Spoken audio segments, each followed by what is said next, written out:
ہندوستان میں ابن بطوطہ لکھتے ہیں کہ یہاں دریا کنارے ایک وقت ایسا بھی آیا کہ ہندو متاثر ہوئے تو کچھ مسلمان بھی متاثر ہو گئے. کہنے لگے دریا کے کنارے سال کی جو آخری تاریخ ہوتی ہے نا، آخری تاریخ سمجھ لیں 29 ذی الحج، سال کے آخر پہ نا شیطان آتا ہے، ایک بت خانہ اس میں شیطان آتا ہے اور شیطان آ کے اس بت خانے پہ قبضہ کرتا ہے. تو اگر وہاں ایک کواری لڑکی نہ بٹھائی جائے تو وہ سارے ملک پہ قبضہ کر لے گا اور سب کو مار ڈالے گا. لہذا ایک لڑکی کی بلی چڑھائی جائے گی، اس کو بٹھایا جائے گا بت خانے میں رات کو. وہ کواری لڑکی ساری رات وہاں بیٹھے گی، صبح جب لینے جاتے تو لڑکی مری ہوتی. شیطان آیا ہے تو اس کو نہ یہ دینی ہے تو تب اس نے جان چھوڑ. یہ رسم تھی.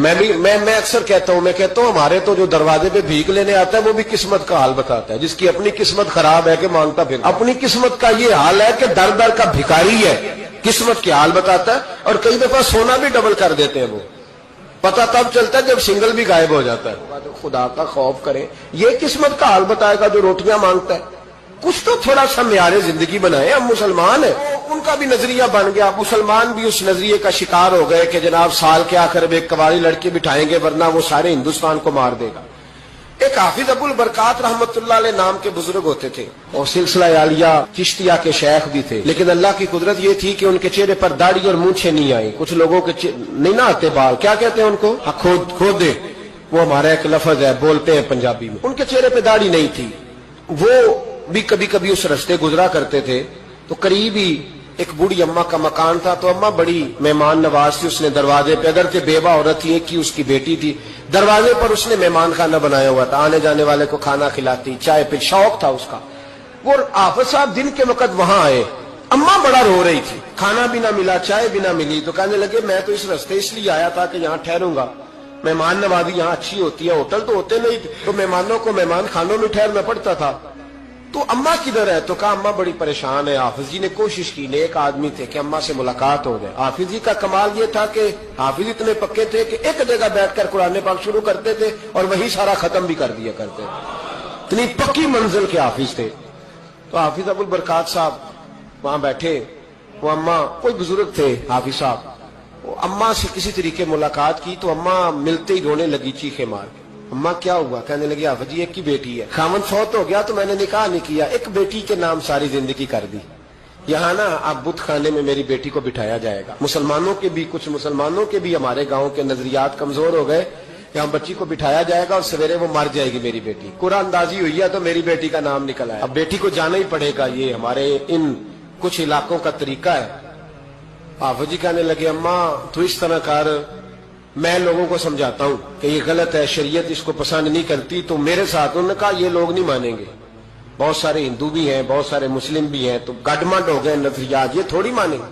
حافظ جی کہنے لگے اماں پھر ایک اور حال بھی ہے، میرے چہرے پہ کون سا داڑھی ہے؟ تو بیبیوں والے کپڑے مجھے دے.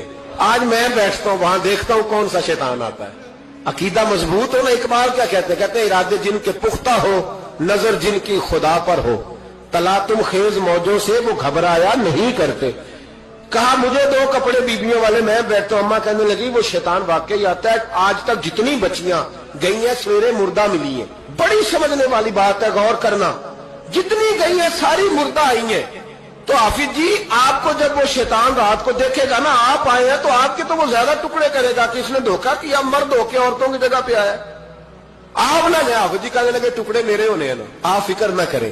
دریا کنارے بت خانہ تھا. حافظ جی عورتوں والا لباس پہن کے وہاں بیٹھ گئے. حافظ صاحب کہتے ہیں 3 دفعہ میں نے رات کو باہر نکل کے دریا پہ وضو بھی کیا.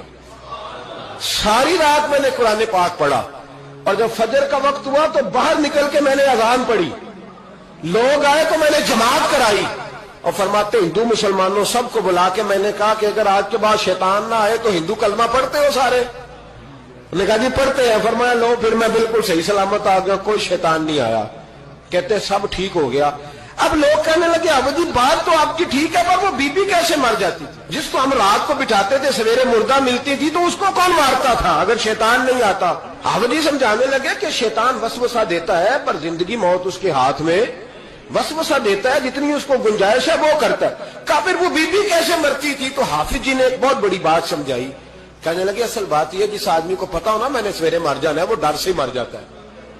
جس کو پتا ہونا کہ میں یہاں مرنے آیا ہوں تو وہ ڈر سے ہی. فرمانے لگے اس کا عقیدہ کمزور ہو جاتا تھا، وہ نفسیاتی طور پر سمجھتی تھی کہ میں نے مرنا ہی مرنا ہے. تو خوف ہوتا تھا, کوئی قریب نہیں آتا تھا, دریا اور جنگل دائیں بائیں, تو صبح تک اس عورت کا دل بند ہو جاتا تھا, تو وہ خوف سے ہی اسے کوئی شیطان نہیں مارتا تھا. تو فرمانے لگے جن لوگوں پر خوف طاری ہوتا ہے نا, انہیں کوئی بھی نہیں مارتا, وہ اندر کے خوف سے ہی مارتا. اندر کے خوف, بہت سارے لوگ ایسے ہیں جو نفسیاتی طور پر مر گئے, اندر کے خوف سے وہ لوگ مر گئے, اس لیے کہ وہ اپنے آپ کو مضبوط نہ کر پائے, اندر سے مضبوط کریں اپنے آپ. کسی خاص عہدے پہ مقام پہ جگہ نہیں ملتی. نوجوان تھا اور یتیم بھی تھا, شوق بن گیا دین پڑھنے کا. محلے دار علاقے والے کہنے لگے کہاں سے کمائے گا, نہ باپ ہے نہ ماں ہے نہ گھر ہے, کہاں سے. حضرت رومی کہتے ہیں نوجوان نے جنگل میں جھونپڑی لگا لی, وہاں وہ صبح مدرسے جاتا, شام کو جنگل میں رہتا, وہاں اللہ اللہ کرتا, سبق یاد کرتا. ایک دن بادشاہ کی بیٹی رستہ بھول گئی, جنگل میں آئی سہیلیوں کے ساتھ, باڈی گارڈ بھی ساتھ تھے پر رستہ بھول گئی. کھوتی کھوتی شام ہو گئی, ایسی کھوئی کہ جب رات گہری ہو گئی تو آ کے اس نوجوان کے پاس رکی اور چلانے لگی. شیر کے داڑنے کی آواز آتی ہے, بھیڑیے کے بولنے کی آواز آتی ہے. نوجوان اکیلا, سہیلیاں بچھڑ گئیں, گارڈ بچھڑ گئے. کہنے لگی میں پریشان ہوں, مجھے جگہ مل جائے گی. نوجوان کہتا میں نے شہزادی دیکھی اور مجھے بھی پتا تھا کہ گھر ایک ہی ہے, اور رات کو اندر سے دروازہ بھی بند کرنا پڑتا ہے, جنگل جانور بھی آ جاتے ہیں. کہتے میری چھوٹی سی کٹیا میں, جھونپڑی میں وہ آئی, رو کے کہنے لگی سہارا کوئی نہیں, اگر میں پیچھے نکلوں گی تو بھیڑیے کھا جائیں گے. کہتے میں نے اسے جگہ دے دی. اکیلی عورت, چراغ جل رہا ہے, سبق یاد کر رہا ہوں. میرے نبی پاک نے فرمایا جہاں مرد عورت اکیلے ہو تیسرا شیطان ہوتا ہے. اور شہزادی, وہ بچہ کہتا ہے سبق یاد کرتا رہا ساری رات. وہ بچی کو کہا سو جا, پر وہ کہتی ہے نیند مجھے بھی کہاں آئی. ایسے موقع پر نیند, ساری رات سبق یاد کرتا, تھوڑی تھوڑی دیر کے بعد چراغ جلتا تو اس پہ انگلی رکھتا, ہاتھ جلتا تو پیچھے کھینچ لے, پھر دوسری انگلی رکھتا, تھوڑی دیر کے بعد جلتا تو کھینچ لے, ہاتھ سارا جل گیا. صبح کرنیں چمکی تو کہنے لگا چل نکل جا, دوڑ جا, بس بڑا صبر کا امتحان ہو گیا, چلی جا. شہزادی باہر نکلی, سپاہی ڈھونڈ رہے تھے, بادشاہ خود جنگل میں نکلا ہوا تھا. میری بیٹی مل گئی.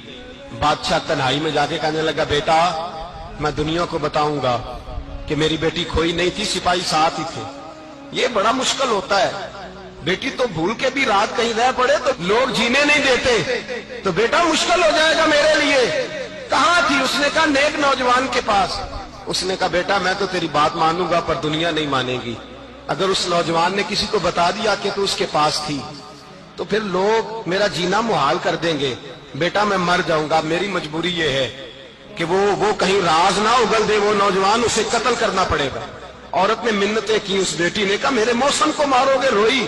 اور وہ کہنے لگا میں بادشاہ ہوں, میرا اپنا وقار ہے, میں اس کو چھوڑ نہیں سکتا. گرفتار کر لائے سپاہی. وقت طے ہو گیا سزا کا. اکیلے ایک کال کوٹری میں رکھا گیا, جو اس کے خاص اعتبار والے تھے ان کی ڈیوٹی لگائی. بادشاہ نے بلایا طالب علم, آیا. عورت کہنے لگی, بیٹی کہنے لگی ایک دفعہ تو بلاؤ نا, ایک سوال بس پردے میں رہ کے پوچھنا ہے, اور پھر جو آپ کا جی چاہے میرے موسم کو مارنا تو ہے, تو مرضی آپ کی. سامنے کھڑا کیا, نوجوان پردے کے پیچھے, عورت کھڑی ہو گئی. بادشاہ بیچ بیٹھ گیا.